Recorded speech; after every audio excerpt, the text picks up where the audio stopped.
एक बाल्टी दूध। आज का कहानी का शीर्षक है एक बार एक राजा के राज्य में महामारी फैल गई। चारों ओर लोग मरने लगे।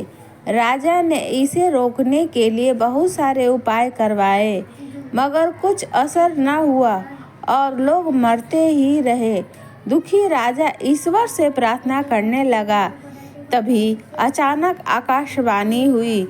आसमान से आवाज आई कि हे राजा, तुम्हारी राजधानी के बीचों बीच जो पुराना सूखा कुआं है, अगर अमावस्या की रात को राज्य के प्रत्येक घर से एक एक बाल्टी दूध उस कुएं में डाला जाए तो अगली ही सुबह महामारी समाप्त हो जाएगी और लोगों का मरना बंद हो जाएगा।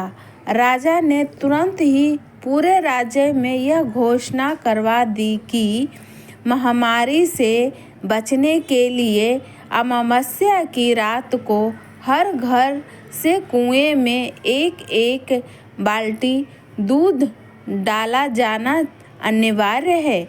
अमावस्या की रात जब लोगों को कुएं में दूध डालना था, उसी रात राज्य में रहने वाले एक चालाक एवं कंजूस बुढ़िया ने सोचा कि सारे लोग तो कुएं में दूध डालेंगे, अगर मैं अकेले एक बाल्टी पानी डाल दूं तो किसी को क्या पता चलेगा।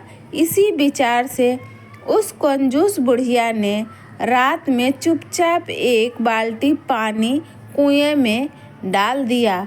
अगले दिन जब सुबह हुई तो लोग वैसे ही मर रहे थे, कुछ भी नहीं बदला था, क्योंकि महामारी समाप्त नहीं हुई थी। राजा ने जब कुएं के पास जाकर इसका कारण जानना चाहा तो उसने देखा कि सारा कुआं पानी से भरा हुआ है, दूध की एक बूंद भी वहाँ नहीं थी। राजा समझ गया कि इसी कारण से महामारी दूर नहीं हुई और लोग अभी भी मर रहे हैं। दरअसल ऐसा इसलिए हुआ क्योंकि जो विचार उस बुढ़िया के मन में आया था, वही विचार पूरे राज्य के लोग के मन में आ गया और किसी ने भी कुएं में दूध नहीं डाला।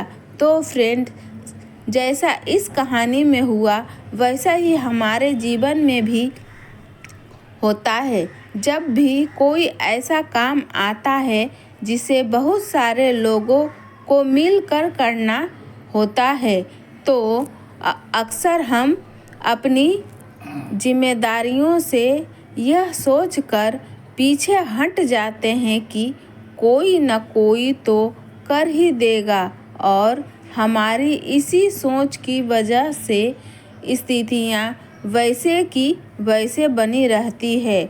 अगर हम दूसरों की परवाह किए बिना अपने हिस्से की जिम्मेदारी निभाने लग जाएं तो पूरे देश मेंबर ऐसा बदलाव ला सकता है जिसकी आज हमें ज़रूरत है। फ्रेंड्स, ऐसी कहानी सुनने के लिए चैनल से बने रहे। इस वीडियो को